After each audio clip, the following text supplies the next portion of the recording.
pertama adalah mengenai competitor analysis. Jadi ini yang akan kita lakukan, gitu ya. Misalnya saya perusahaan makanan, gitu ya, snack, gitu ya. Nah, saya akan melakukan competitor analysis, gitu ya, terhadap pesaing-pesaing saya. Oke, yang pertama dilakukan adalah kita identifying the company competitors. Jadi kita identify lah, gitu ya, perusahaan kompetitor kita itu ada apa aja. Misalnya teman-teman kan pasti tahu misalnya bergerak di industri apa, gitu ya. Nah, terus kita cari tahu, kita identifikasi siapa saja sih pesaing-pesaing kita, gitu ya. Misalnya kalau saya misalnya ngomongin Coca-Cola, gitu ya, saya ceritanya Coca-Cola, berarti pesaing-pesaing saya ini siapa nih, gitu ya. Ada yang misalnya sama gitu bahan dasarnya, Coke, gitu ya, misalnya Fanta, Pepsi, dan sebagainya. Jadi kita identifikasi dulu nih siapa saja pesaing kita. Oke. Lalu yang kedua, hal yang berikutnya dilakukan adalah assessing competitors. Jadi kita lihat tuh objektifnya dia tuh apa, strategi yang dia lakukan apa, terus strength and weaknesses, kekuatan kelemahannya dia apa, ya. Terus juga gimana sih cara dia bereaksi terhadap pesaing dia yang lain, ya. Jadi karena kita ngomongin kita perusahaan Coca-Cola, gitu. Terus kita meng-assess, kita menilai gimana sih competitors kita, gitu ya. Apa sih strategi yang dia lakukan, gitu ya. Kita assess tuh semuanya. Kekuatan kelemahan dia apa, gitu ya. Terus gimana sih cara dia bereaksi, gitu ya. Misalnya pesaing kita siapa nih, misalnya Pepsi, gitu ya. Nah, kita lihat tuh kekuatan kelemahannya apa, strateginya dia apa. Terus gimana sih cara dia bereaksi terhadap pesaingnya dia, gitu. Itu kita assess, gitu ya. Nah, lalu yang terakhir kita selecting which competitors to attack atau kita avoid, kita hindari, gitu ya. Misalnya tadi kita sebagai Coca-Cola kita udah lihat nih, oh kayaknya si Pepsi ini bisa kita serang, gitu ya. Maksudnya serang dalam hal positif, gitu ya.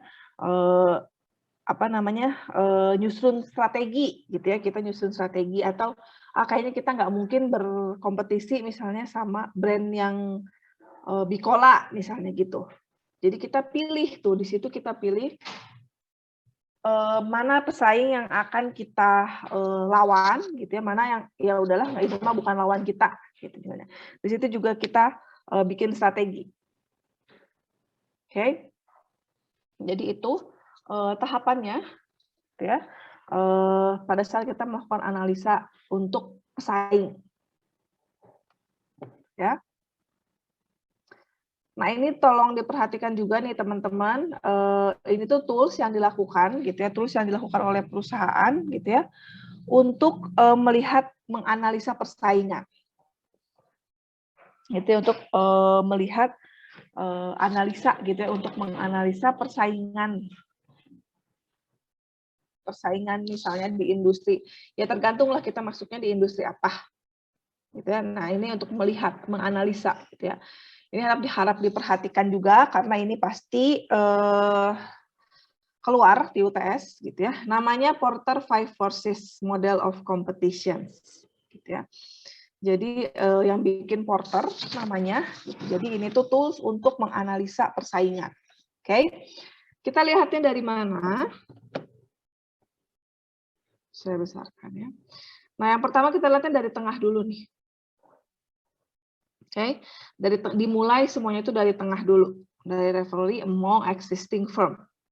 Jadi kita lihat persaingan di industri ini tuh ketat apa enggak, gitu ya, kompetitorsnya segimana, gitu ya. Semakin pesaingnya sedikit, gitu ya, semakin kita akan exciting untuk masuk ke industri tersebut, gitu ya. Kalau udah banyak pesaing kan kita juga kayak, aduh banyak nih saingannya, males, gitu ya. Nah, di tengah ini, di rivalry among existing firm ini, kita melihat persaingan di industri ini tuh ketat apa enggak sih. Oke.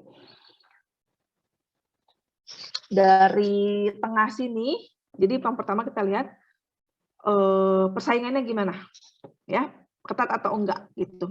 Untuk masuk di industri tersebut, terserah teman-teman misalnya mau masuk di industri apa, katakanlah garment, misalnya gitu ya, garment bikin kemeja, bikin baju, gitu ya. Nah, pada saat masuk ke industri garment itu kira-kira banyak nggak sih pesaingnya, gitu ya. ketat enggak persaingannya. Oke. Lalu yang kedua adalah dilihat dari yang paling atas tuh, threat of new entrants.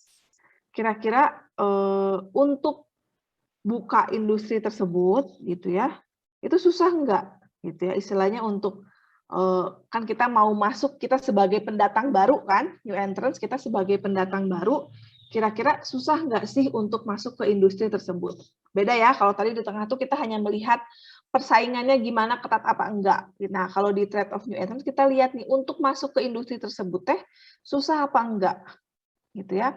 Ini ada barrier to entry itu ya, untuk masuk ke hal tersebut tuh atau ke industri tersebut tuh susah apa enggak, gitu.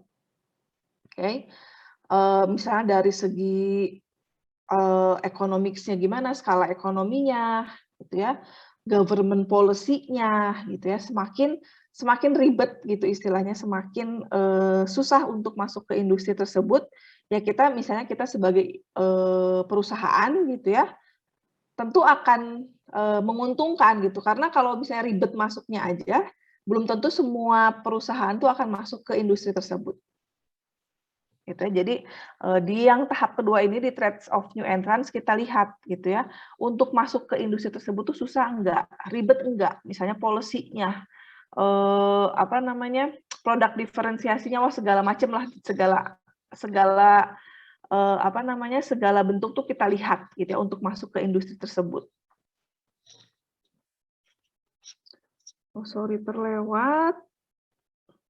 Nah, sorry ya tadi terlewat di tengah dulu nih yang rivalry among existing firm. Kan tadi di sini kita melihat persaingan di industri tersebut ketat apa enggak gitu. Nah, di sini juga kita melihat nih kita itu masuknya ke struktur pasar yang mana. Ya kan misalnya kita tadi katakanlah kita jualan apa? Tadi misalnya kita jualan Coca-Cola, gitu kita mau masuk industri cola, kita mau masuk industri cola. Nah, kita lihat juga gitu ya, kita lihat juga kita tuh masuk ke struktur pasar yang mana. Ya. Misalnya apakah monopoli murni gitu ya. Monopoli itu berarti satu perusahaan menguasai satu pasar, berarti hanya satu perusahaan yang mensuplai satu produk gitu ya, kayak PLN ya. Atau kita masuknya ke jenis pasar oligopoli ya. Penjualnya hanya beberapa tapi pembelinya banyak gitu. Jadi penjualnya memang hanya beberapa saja ya. Misalnya kayak provider gitu kan di Indonesia hanya XL, Telkomsel, Indosat gitu kan hanya beberapa tapi pengguna kita banyak.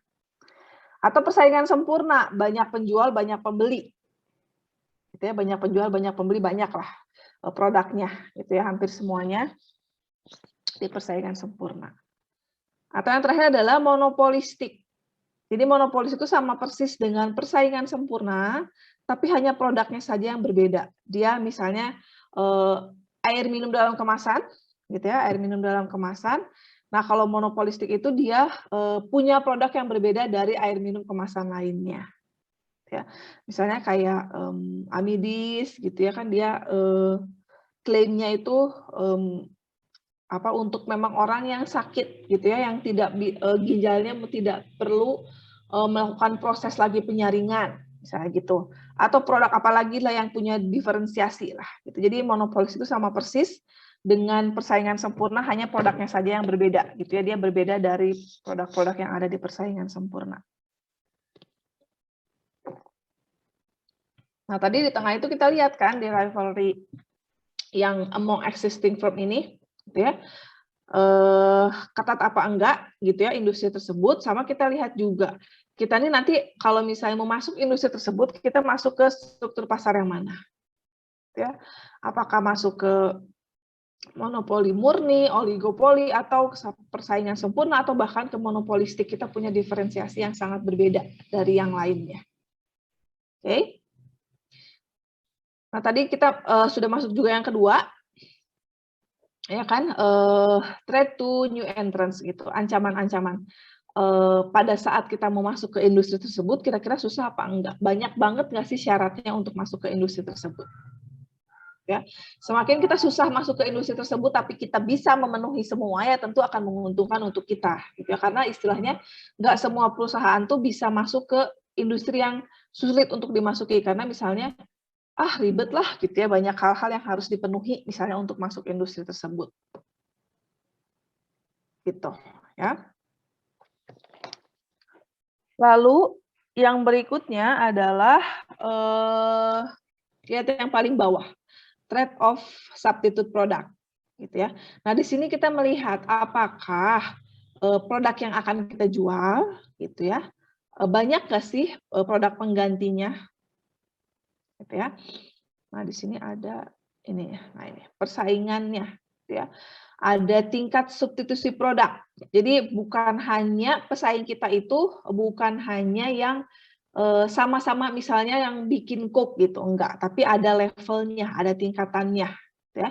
Jadi tadi di tahap yang ketiga itu trade off substitute product, kita melihat apakah tingkat produk pengganti kita itu banyak nggak sih gitu ya untuk masuk ke industri tersebut ya.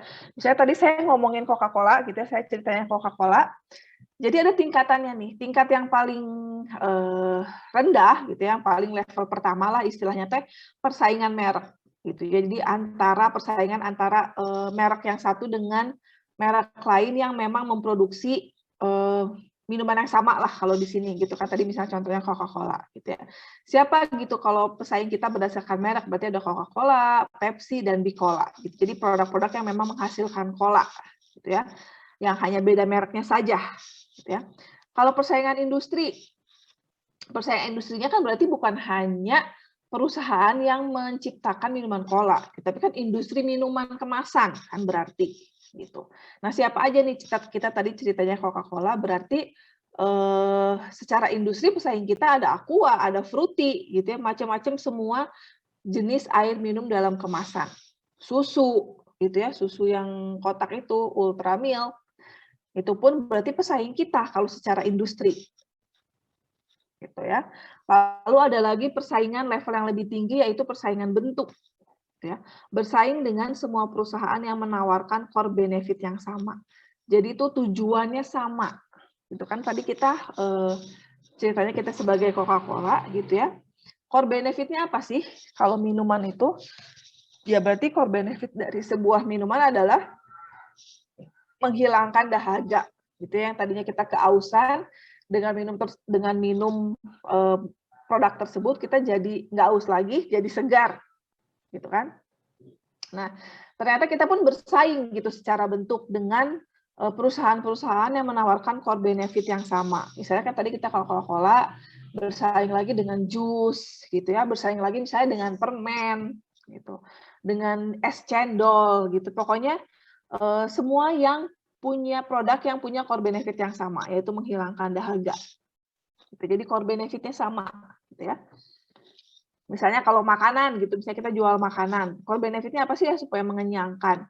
Ya misalnya kita jualannya nasi Padang, gitu ya. Ya berarti kita saingannya dengan semua makanan yang core benefitnya sama, gitu ya, mengenyangkan, gitu misalnya. Boba, gitu juga kan mengenyangkan. Jadi itu dari segi persaingan bentuk. Nah yang terakhir adalah persaingan generik. Ya. Jadi bersaing dengan semua perusahaan yang bertujuannya untuk mendapatkan rupiah konsumen yang sama. Nah ini lebih luas lagi persaingannya dengan semua perusahaan yang memang tujuannya untuk mendapatkan rupiah dari konsumen. Gitu ya. Misalnya Coca-Cola dengan rokok, dengan koran Kompas, misalnya kita beli ke Alfamart, gitu ya, mau ke Alfamart. Dalam pikiran kita tuh saya punya uang 10.000, saya mau beli Coca-Cola aja gitu ya, karena untuk biar seger gitu ya, panas-panas siang gitu ya, habis naik motor misalnya gitu. Oke, dalam pikiran saya punya uang 10.000, saya mau beli Coca-Cola. Sampai Indomaret gitu ya, katakanlah dia lagi ulang tahun anniversary gitu ya, bisa beli pulsa yang 50.000 cuman 10.000 harganya. Gitu ya.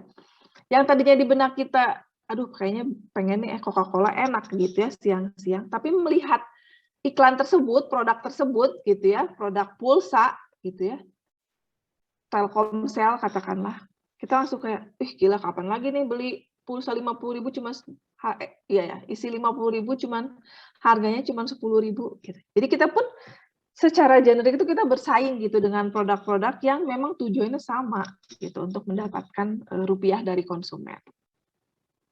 Oke. Jadi substitute produk itu teman-teman diingat bukan hanya tadi dari hanya yang mereknya sama saja gitu ya, produknya yang menghasilkan produk yang sama, enggak gitu ya. Nanti kalau misalnya ditanya gitu ya, entah itu tugas, entah itu UTS gitu, bahwa pesaing gitu ya, misalnya siapa sih pesaing produk A gitu ya, jadi bukan hanya dari segi mereknya saja, oke, tapi dari industri, dari bentuk, dari generik, itu juga harus dijabarkan. Oke. Nah, itu tadi yang ketiga, gitu ya, trade off substitute product, gitu ya.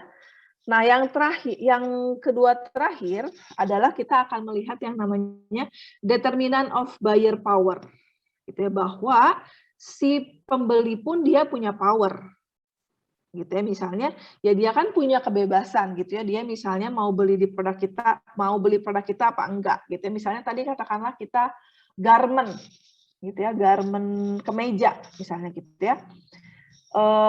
Bayar kita tuh kan berarti distributor, misalnya reseller gitu ya. Katakanlah tadi kita teman-teman ngebayanginnya kita garment jual kemeja gitu ya. Berarti kan bayar kita tadi ya distributor, reseller misalnya gitu ya. Nah, mereka tuh punya power gitu ya. Kalau misalnya dirasa produk kita kemahalan ini mah gitu ya. Kemahalan, saya mau cari perusahaan lain gitu ya untuk jualan gitu, ya itu kan powernya dia gitu, terserah dia. Atau misalnya dia kayak saya kan belinya banyak nih kemeja di perusahaan A, kasihlah harga yang katakanlah satu kemeja misalnya 150.000 gitu ya, dia minta karena saya beli 1000 pieces, kasihlah jadi 135. Jadi dia tuh punya power gitu ya, si buyer pun punya power gitu untuk saya kan belinya banyak, kasihlah gitu misalnya harga lebih murah kayak gitu. Oke, jadi dia juga punya, terserah dia mau beli di kita mau enggak, kayak gitu. Makanya kita sebagai perusahaannya harus punya kalau misalnya supaya dia tidak lari ke perusahaan lain, ya kita punya produk diferensiasi yang kayak gitu-gitu. Oke. Nah, yang kelima adalah determinant of supplier power. Begitupun dengan supplier. Supplier pun punya powernya dia. Gitu ya. Misalnya katakanlah di Unpar misalnya gitu ya. Ini ceritanya Unpar, ngomongin Unpar. Dosen PMP itu cuma saya, misal ya, dosen PMP cuma saya. Jadi kan saya sebagai supplier, saya kan suppliernya Unpar nih ya, saya tenaga pengajarnya Unpar, berarti disebutnya supplier gitu ya. Saya punya power gitu ya, saya bisa seenaknya aja ngajar, gitu ya. Kadang misalnya nggak dateng gitu ya, ngajar cuma 10 menit, 15 menit misalnya gitu ya. Di situ saya punya power karena saya merasa orang dosen PMP cuma saya satu-satunya gitu ya, saya nggak mungkin ditendang sama Unpar, gitu ya. Tapi kalau misalnya di Unpar itu banyak sekali dosennya, gitu ya, yang bisa ngajar PMP juga banyak, misalnya 10 orang gitu ya, ya saya kan nggak bisa seenaknya saya, gitu ya, harus ngikutin peraturannya gimana gitu. Kalau misalnya saya seenaknya, ya saya dengan mudahnya lah, gitu ya, saya nggak akan dipakai lagi sama Unpar. Gitu. Jadi itu supplier power ya. Misalnya semakin sedikit suppliernya, dia akan semakin punya kekuatan yang besar. Dia bisa naikin harga, dia bisa seenaknya lah gitu istilahnya. Ya. Tapi semakin suppliernya banyak ya kita juga sebagai perusahaan kita bisa pilih kan. Nah, gitu.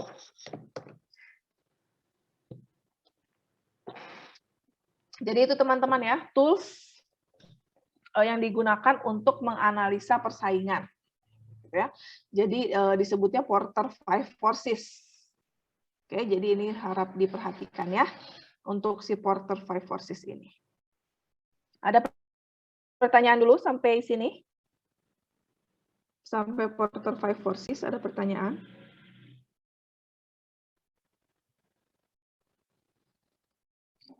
Oke, nggak ada ya, jelas ya, berarti ya ini karena pasti keluar teman-teman, jadi harap diperhatikan yang tadi ya. Oke, berikutnya. kita akan bahas mengenai variabel yang dapat digunakan untuk menganalisa pesaing juga. Jadi hampir kalau tadi kan toolsnya gitu, alatnya gitu ya. Nah ini juga ada variabel yang bisa digunakan untuk menganalisa pesaing, gitu ya. Misalnya bisa dilihat dari share of mind atau top of mind, atau misalnya pada saat misalnya konsumen ditanya gitu ya, merek mie yang ada di pikiran konsumen itu apa? Biasanya dia akan menyebutkan 3 merek teratas. Ya berarti si produk itu tuh ada di top of mind. Misalnya dia Indomie, Sedap, Supermie misalnya. Nah, berarti si 3 merek itu yang ada di benak konsumen. Ya, jadi misalnya kita yang sebagai pendatang baru gitu ya, sebagai pendatang baru masuk industri peremihan itu gitu ya, kita kayak oh itu berarti pesaing kita yang ada di top of mind-nya para konsumen. Gitu misalnya disuruh sebutin lagi misalnya 3 merek boba yang menurut kalian paling enak gitu misalnya. Misalnya ada yang menjawab Singfutang misalnya gitu ya, Koi, Catai misalnya. Oh berarti itu tiga produk yang istilahnya ada di benak konsumen. Ya. Lalu setelah itu ada share of heart atau misalnya dia tuh bukan hanya ada di benaknya doang, tapi dia memang ada di hati lah gitu, suka gitu ya. Misalnya emang saya suka banget gitu sama Catai misalnya gitu. Nah dari situ baru bisa timbul yang namanya market share, ya. Dari situ baru ada pembelian lah istilahnya gitu. Jadi kalau dengan kata lain tuh dari awareness dulu gitu kan, kita aware dulu gitu ya, kita tahu dulu oh katakanlah 3 merek itu yang ada di benak konsumen gitu ya, baru masuk ke tindakan kan, baru ke attitude. Baru setelah itu kita ada tindakan pembelian lah. Oh ya, itu untuk menganalisa juga ya, 3 variabel yang digunakan dalam menganalisa pesaing. Oke. Nah, tahap yang berikutnya yang akan dibahas adalah mengenai strategi. Jadi ini strategi yang digunakan lah, ya, strategi yang digunakan oleh para perusahaan, ya. Nah, di sini juga kita bisa lihat kita tuh berada di posisi yang mana, gitu ya.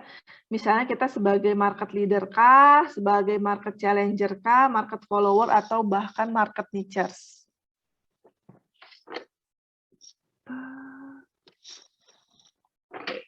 Nah, di market leader itu berarti artinya kalau dikatakan kita sebagai market leader, kita tuh punya 40%, katakanlah posisi kita atau kita di pasaran tuh sampai 40%, gitu ya. Jadi sangat menguasai pasar. Misalnya katakanlah industri mobil gitu ya, Toyota misalnya gitu. Market leadernya siapa sih? Toyota. Gitu. Jadi 40% market share ya, 40% katakanlah di Indonesia ini pakainya mobil Toyota, gitu ya. Jadi bisa dikatakan dia itu sebagai market leader, gitu ya. Nah kalau market challenger siapa? Market challenger itu dia yang berani head to head untuk melawan market leader, gitu ya. Dia punya modal yang gede banget, gitu ya, untuk melawan si market leader. Contohnya apa? Misalnya kalau tadi kita ngomongin industri mobil, Honda, gitu ya. Dia juga market share-nya gede, lumayan gitu ya, katakanlah di industri tersebut 30% gitu ya. Memang belum jadi market leader, memang belum jadi pemimpin pasar gitu ya untuk produk mobil gitu, tapi dia secara modal tuh dia nggak kalah gitu ya, secara modal nggak kalah, secara kualitas nggak kalah gitu ya, makanya dia berani head to head dengan market leader gitu ya. Dia menguasai pasar lumayan 30%. Ya. Kalau market follower, dia secara market share hanya punya 20%, tapi dia tidak akan berani head to head terhadap market leader atau bahkan market challenger gitu ya, karena dia dirasa modalnya pun saya nggak punya segede market challenger dan market leader gitu ya. Jadi dia benar-benar follower ngikutin. Misalnya dia keluarin produk apa, saya juga ngikutin keluarin produk yang kayak gitu misalnya ya, produk yang sama persis gitu ya, katakanlah dari bentuknya mirip-mirip, harganya tapi lebih murah gitu. Jadi hanya bisa mengikuti saja. Jadi dia nggak bisa head to head gitu ya dengan market leader ataupun market challenger. Tuh. Nah, kalau misalnya market niche itu kita hanya memenuhi atau apa istilahnya ya? Kita tuh memenuhi kebutuhan orang yang memang niche tuh sedikit gitu ya. Istilahnya mah nggak banyak perusahaan yang mau masuk ke market niche gitu, yang istilahnya mah pembelinya sedikit lah, kecil pasarnya gitu, makanya hanya 10% gitu. Misalnya perusahaan-perusahaan yang bikin produk misalnya untuk orang-orang yang berkebutuhan khusus gitu. Jadi nggak terlalu banyak gitu ya orang-orang yang mau memenuhi kebutuhan untuk orang-orang seperti itu gitu ya. Misalnya produk yang kosmetik misalnya gitu ya, untuk bikin kosmetik untuk orang-orang yang berkulit gelap gitu kan, itu konsumen sedikit gitu ya, kalau di Indonesia nggak terlalu banyak konsumennya gitu. Jadi dia tidak mau masuk ke celah pasar yang kecil itu. Tapi sebenarnya kalau di-maintain dan apa namanya istilahnya tepat gitu ya, produk yang kita keluarkan ya bisa aja laku-laku aja sih gitu ya. Misalnya tadi kayak gitu ya, market niche tuh kita memenuhi untuk orang-orang misalnya ABK, anak berkebutuhan khusus misalnya gitu ya. Terus kayak kosmetik itu untuk orang-orang yang berkulit gelap misalnya gitu ya, gelap sekali gitu kan, jarang banget ya. Atau ada lagi untuk produk-produk yang sustainable gitu ya, bisa dipakainya tuh apa namanya, perusahaan yang memang fokus terhadap global warming ya gitu-gitu kan masih sedikit sekali. Gitu ya. Jadi itu competitive positions ya teman-teman. Jadi di dalam industri gitu ya, di dalam industri apapun gitu ya, pasti ada yang namanya market leader, challenger, followers, dan nichers. Ya. Pengertiannya seperti yang tadi saya jelaskan. Nah, mereka tuh punya strategi-strategi. Gitu. Misalnya misalnya saya Coca-Cola, gitu ya contohnya. Posisi saya ada di mana? Berarti saya misalnya di market leadership. Yang menentukan itu kita ada di posisi mana tuh? Biasanya perusahaan apa namanya? Perusahaan lain ya kayak Nielsen yang memang penelitian gitu. Ada penelitiannya. Coca-Cola sebagai market leader, Aqua sebagai market leader itu biasanya pihak ketiga gitu yang melabelkan gitu ya. Nah, strategi-strateginya tuh ada gitu. Di sini dibahas strategi-strategi apa sih yang bisa digunakan oleh katakanlah market leader, challenger, follower, nichers gitu ya, untuk tetap mempertahankan posisi itu gitu ya, atau bahkan bisa naik ya lebih bagus lagi gitu. Tapi ada strategi-strategi yang mereka gunakan ya. Nah, kita akan lihat strategi-strateginya. Nah, ini yang pertama dilakukan adalah oleh market leader nih ya. Market leader strategi itu ada apa aja? Ada expand total market, ada protect market share, ada expand market share. Kita ngomongin market leader dulu nih ya. Market leader yang dilakukan market leader strateginya apa aja? Ini udah kita bahas nih. Strateginya bisa menggunakan si strategi yang ini, yang 9 growth strategies. Yang ada intensif, integratif, sama diversifikasi. Berarti ini strategi yang bisa digunakan oleh market leader ya, untuk mempertahankan posisinya dia. Oke. Ini dibahas lagi sih di sini ada apa aja gitu ya. Misalnya nih misalnya intensive growth, ada market penetrasi, market development, sama product development strategi. Ini sudah saya bahas ya minggu kemarin ya. Market penetrasi itu kita masuk lebih dalam gitu ya.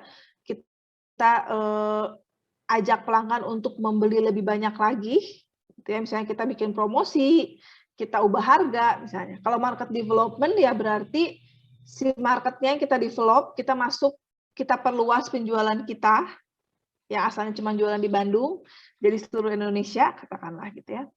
Atau kita pakai product development, berarti produknya yang kita develop, kualitasnya, fiturnya, nambah varian. Oh ya. Kalau integratif, nih integratif itu memperbaiki kualitas hubungan.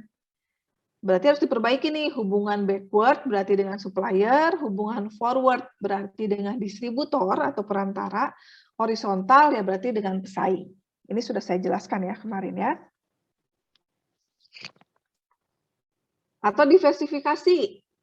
Ya, diversifikasi kalau konsentrik gitu ya. Kalau konsentrik itu berarti kita bikin bisnis teknologinya masih sama gitu ya. Tapi konsumennya bisa beda, kayak contohnya Pepsodent membuat kan Pepsodent teh apa odol gitu yang asalnya bikin dewasa, dia bikin untuk anak-anak gitu ya. Kalau horizontal dia semuanya baru.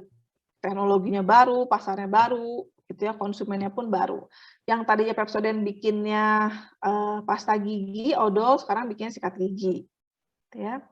Yang terakhir adalah konglomerat. Konglomerat itu berarti dia bikin produk yang jauh sama sekali dengan produk yang biasanya dia bikin. Ya, kayak Yamaha kemarin contohnya ya, atau Hard Rock, gitu kan dia bikin produk yang jauh dari produk yang biasanya. Tuh ya. Atau strategi yang kedua adalah bisa digunakan dengan yang namanya protect market share. Jadi kita tadi kan kita market share-nya paling tinggi kan di pasaran 40%. Nah, kita bisa mempertahankan tuh si market share tersebut. Itu dengan cara apa? Nih ada banyak strateginya. Ini mah dibaca aja sih ya, teman-teman ya. Ada position defense, benteng yang kuat dengan membuat brand supervisor yang tidak dapat brand superior yang tidak dapat dikalahkan. Jadi bikin satu brand yang nggak akan bisa dikalahin deh, gitu. Ya. Atau flank defense, menutup segala kelemahan diri dengan membuat produk yang berhubungan dengan produk yang dihasilkan. Jadi banyak banget tuh dia tuh bikin produk yang dihasilkan tuh banyak. Atau preemptive, membanjiri pasar dengan berbagai variasi produk. Bisa juga counter offensive, tapi ini ketika diserang dia akan serang balik ya. Atau mobile defense, dia bikin new otoritas, new territory gitu ya, dia menyebar lebih wide gitu ya penyebarannya. Atau malah contraction defense gitu ya, dia ketika leader berpikir tidak dapat bertahan di wilayah tertentu gitu ya, ya dia bisa menarik diri. Ya. Jadi itu strategi-strategi yang bisa dilakukan oleh market leader. Oke. Nah, sekarang kita lihat market challenger. Berarti tadi market challenger itu dia yang berani head to head melawan market leader. Market share-nya lumayan 30%. Oke. Yang bisa dilakukan apa? Dia bisa frontal ya kan, tadi dia berani head to head itu gitu ya. Misalnya dia bikin produk A, ya dia bikin juga produk yang hampir mirip gitu ya. Dari segi kualitas mungkin lebih baik gitu ya. Atau flank attack, dia melihat sisi lemah dari leader, dia masuk segmen tersebut. Tuh. Atau encirclement, mengepung, membanjiri pasar dengan variasi produk-produk yang ada. Atau bypass, serangan pintas, jadi dia bikin diversifikasi yang sangat berbeda dari leadernya. Atau gerilya, serangan-serangan di wilayah musuh, gitu ya, guna mengalihkan perhatian. Kan dulu banyak tuh ya isu-isu yang suka dibuat gitu ya supaya musuh atau supaya market leader tuh misalnya penjualannya berkurang gitu. Oke, ini strategi yang digunakan oleh market challenger. Sebenarnya kalau dilihat hampir mirip kayak ini ya, hampir mirip kayak leader ya. Itu karena dia saling melawan kan. Jadi ya mirip-mirip lah namanya.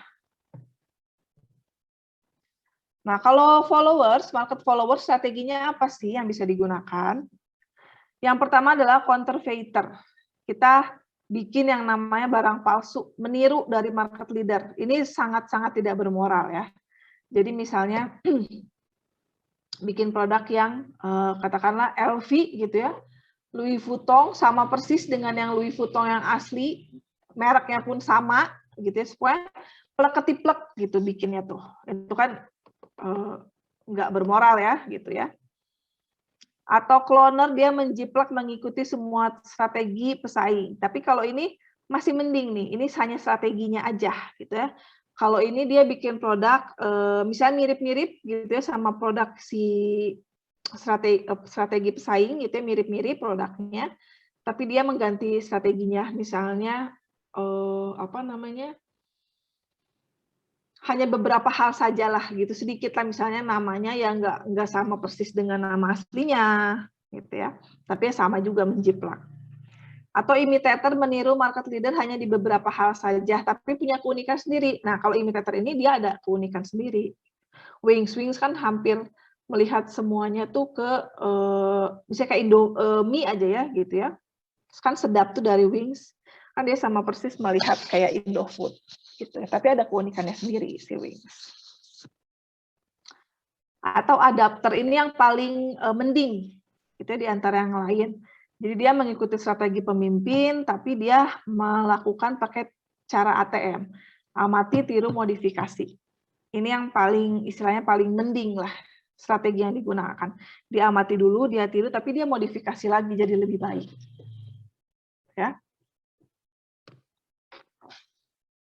Karena teman-teman kalau bikin produk baru itu kan nggak semudah, nggak semurah biaya untuk R&D kan, research and development gitu. Untuk perusahaan-perusahaan kecil dia nggak akan sanggup gitu untuk melakukan diferensiasi produk baru gitu ya, bikin inovasi itu akan biayanya gila-gilaan gitu. Makanya dia pakai ATM, amati, tiru, terus modifikasi dari yang sudah ada. Oke. Yang terakhir adalah market niche. Ya. Membuat celah, mengekspansi celah yang telah dibuat, lalu kita menjaga celah tersebut. Seperti yang tadi saya bilang, kayak misalnya, kan yang mau memenuhi untuk masuk market niche ini tidak banyak gitu ya perusahaannya. Gitu. Tadi misalnya bikin kosmetik untuk yang kulitnya gelap, gitu kan tidak banyak tuh produk yang ada gitu ya di pasaran. Gitu. Jadi ya udah kita sebagai misalnya saya perusahaan kosmetik, saya mau membuat celah itu, gitu ya. Apa namanya? Mau tetap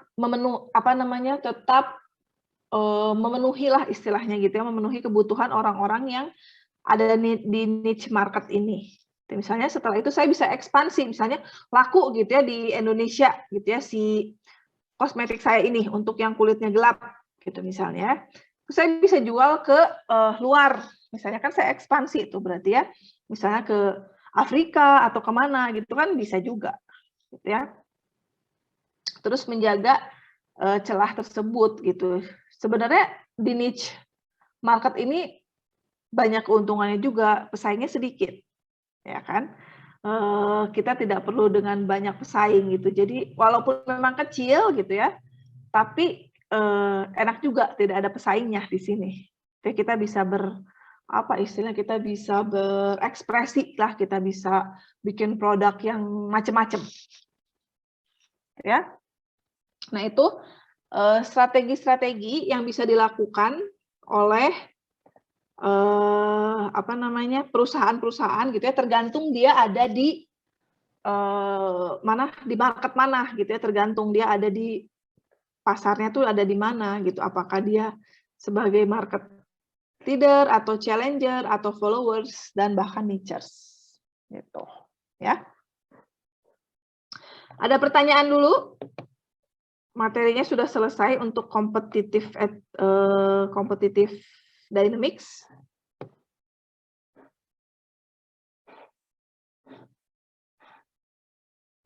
Jelaskah?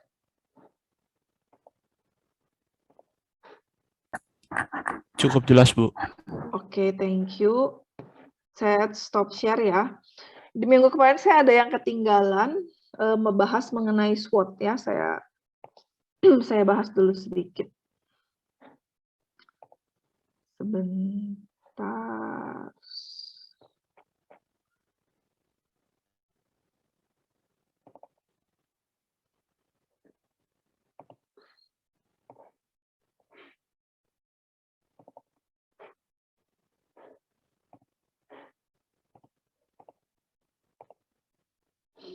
Sedikit lagi ya, kita bahas